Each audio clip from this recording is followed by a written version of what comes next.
이 그림을 잘 기억하시기 바랄게요. 내년에 어떤 흐름으로 주가가 움직일지 정확히는 아니더라도 우리는 어느 정도 예측을 할 수 있다는 거예요. 쉼없이 올라왔던 S&P 500 미국 증시 내년 10% 이상 조정이 예상된다 전망이 나오고 있는데 그 가능성과 그러면 우리는 어떻게 투자해야 될지 미 증시와 우리나라 증시 어떻게 될지 알아보는 시간을 가져볼게요. 안녕하세요, 상승효과입니다. 끝없이 상승만 했던 미 증시 과거의 조정 패턴을 알 수 있다면 우리가 미래를 대략적으로나마 예측을 해볼 수가 있겠죠.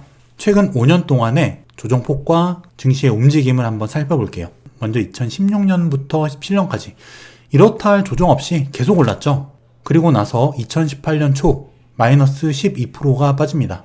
그리고 18년도 말 마이너스 20%가 하락을 해요. 그리고 나서 또 상승을 하죠. 그 다음에 2020년 3월달 코로나로 인한 마이너스 35% 증시가 빠졌어요. 그리고 그 다음부터는 사실 마이너스 9%, 최근 마이너스 6% 이런 작은 조정 외에는 큰 조정이 나오지 않았습니다. 작년 3월부터 지금 2021년 12월 달까지 거의 1년 9개월 이상 되는 기간 동안에 큰 조정다운 조정이 없었다는 거예요. 과거 경험상 보게 되면 마이너스 10% 이상 조정이 없는 해에는 그 다음 해에 큰 조정이 나왔습니다. 그렇다면 내년 2022년 조정의 가능성을 염두에 둘 수 있지 않을까요? 실제 매년 10% 이상의 조정씩은 거의 한 번씩 꼭 나왔는데 이렇게 2017년도처럼 마이너스 10% 이상의 조정이 안 나왔던 시기, 그때는 그 다음 연도에 큰 하락이 나옵니다. 그리고 2019년도 마이너스 10% 이상의 조정이 없었죠. 그러자 그 다음 해인 2020년 3월 코로나로 인한 대하락이 옵니다. 그리고 나서 2020년도 8월달 9월달 마이너스 9% 정도 또 큰 하락이 나왔어요. 하지만 그 이후부터는 마이너스 10% 이상의 큰 조정이 없는 상태입니다. 2021년도 들어서 큰 폭의 하락은 없었다는 거예요.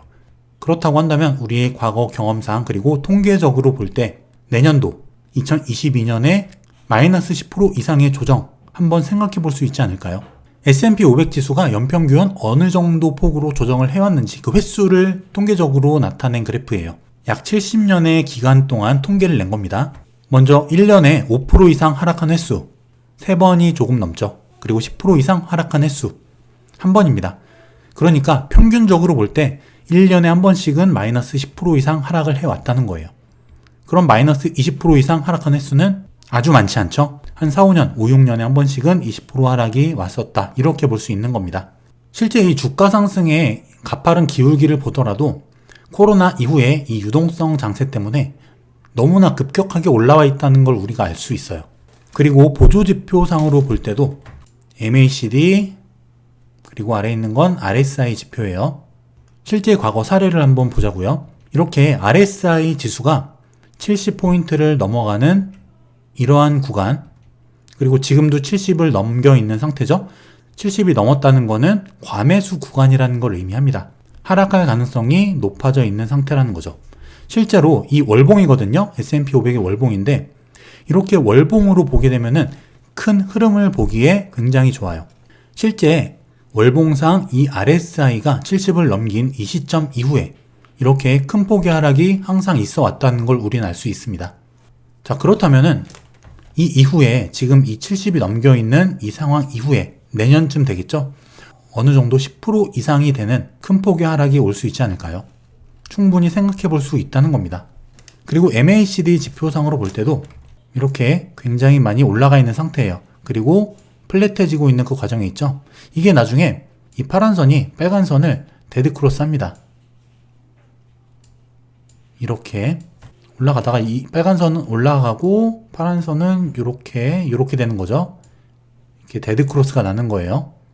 월봉상 보조지표의 이런 흐름들, 이거는 어느 정도 신뢰를 할 수 있습니다. 이렇게 여러 가지 측면에서 다소 과매수 구간에 들어와 있는 그런 상황이다 라고 어쨌든 볼 수 있다는 거예요.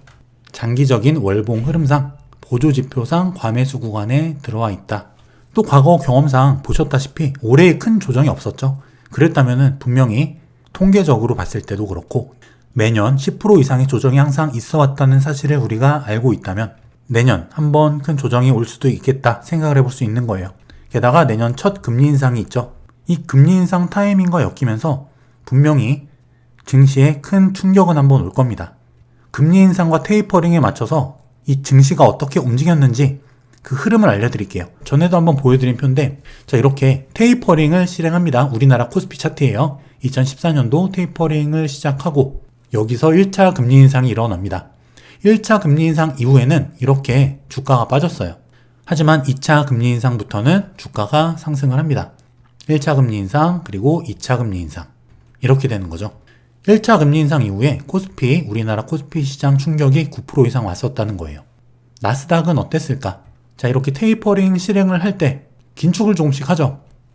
하지만 큰 영향은 없어요. 하지만 여기서 15년도 말에 1차 금리 인상이 일어나면서 주가가 빠집니다.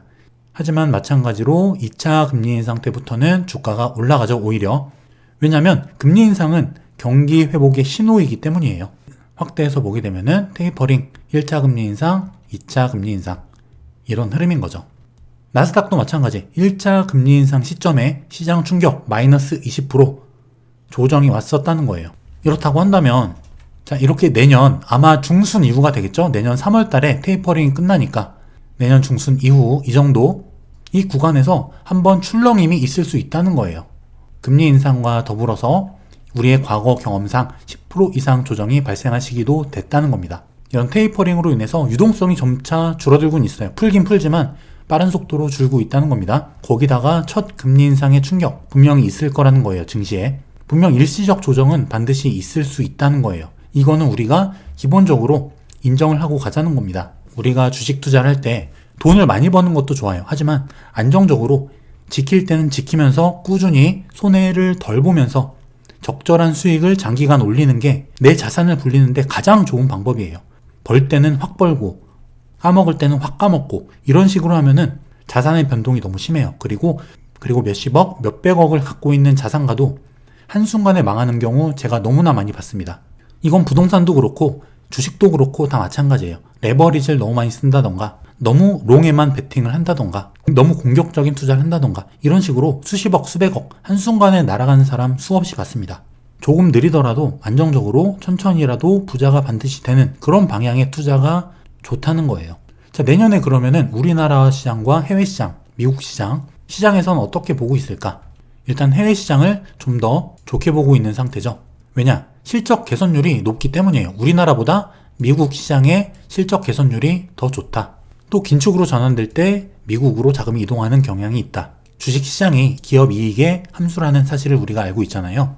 우리나라보다 미국 시장의 실적 전망치, 실적 증가치 그게 더 높다면 미국 시장이 좀 더 나올 수 있다는 거예요. 자, 하지만 이 미국 시장 실적이 증가는 해요. 하지만 올해에 비해서 내년 2022년에는 실적 개선이 둔화될 것이다. 이게 중요한 겁니다. 올해 기업이익 2010년 이후에 역사상 최대치 65%가 증가했죠. 미국 기업 실적이.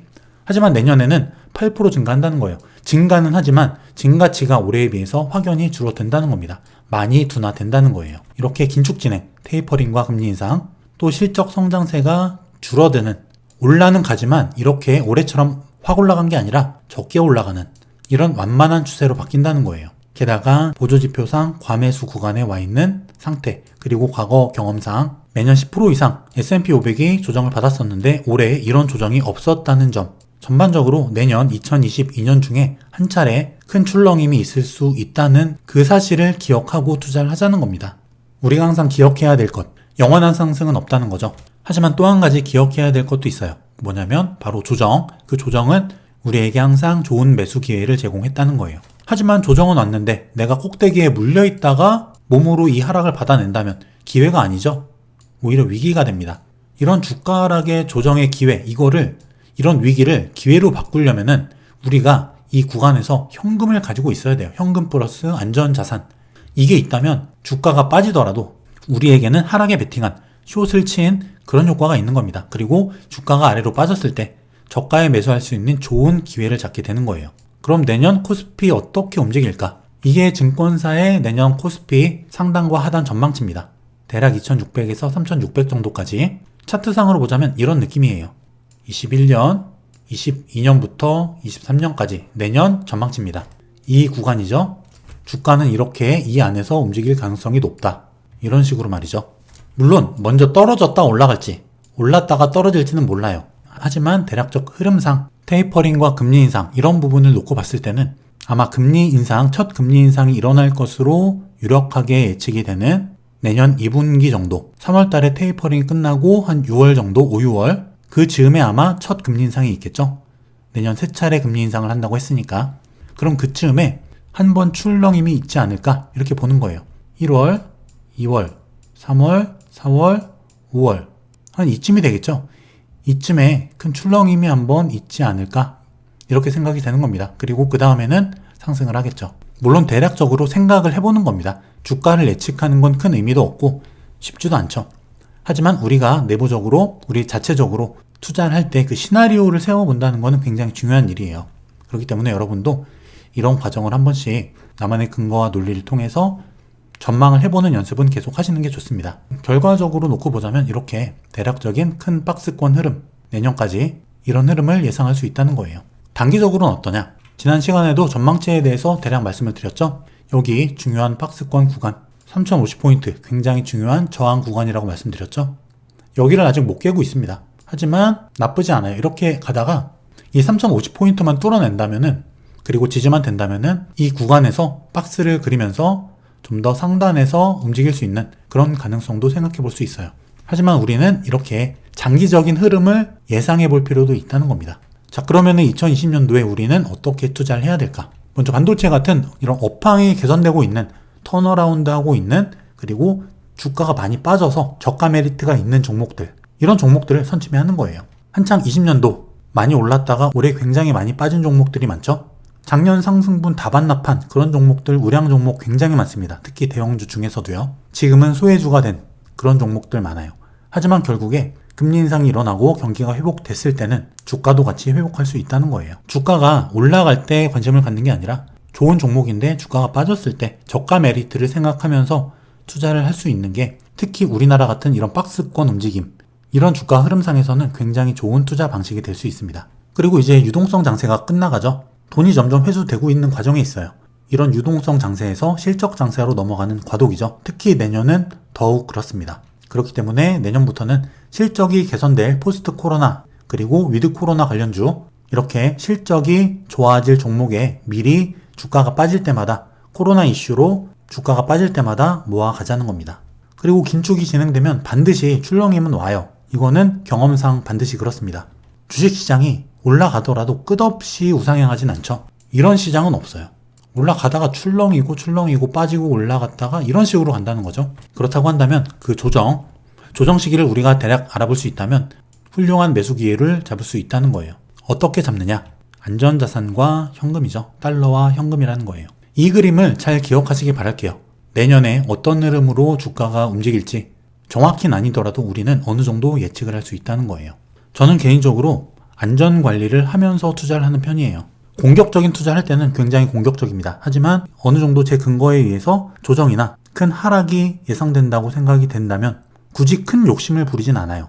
왜냐? 혹시 주가가 하락해 준다면 지금 상승 때 덜 먹더라도 주가 하락을 큰 기회 삼아서 큰 수익을 올릴 수 있기 때문입니다. 내년에 굉장히 큰 기회를 잡는 분도 반드시 생길 거예요. 주가 흐름 잘 살펴보는 연습 계속 하시고요. 많이 공부를 통해서 나만의 논리와 근거를 만들어 가시는 쌍수효과TV 가족 여러분들 되시길 바랄게요. 연말 마무리 그리고 내년 준비 잘 하시길 바랄게요. 감사합니다.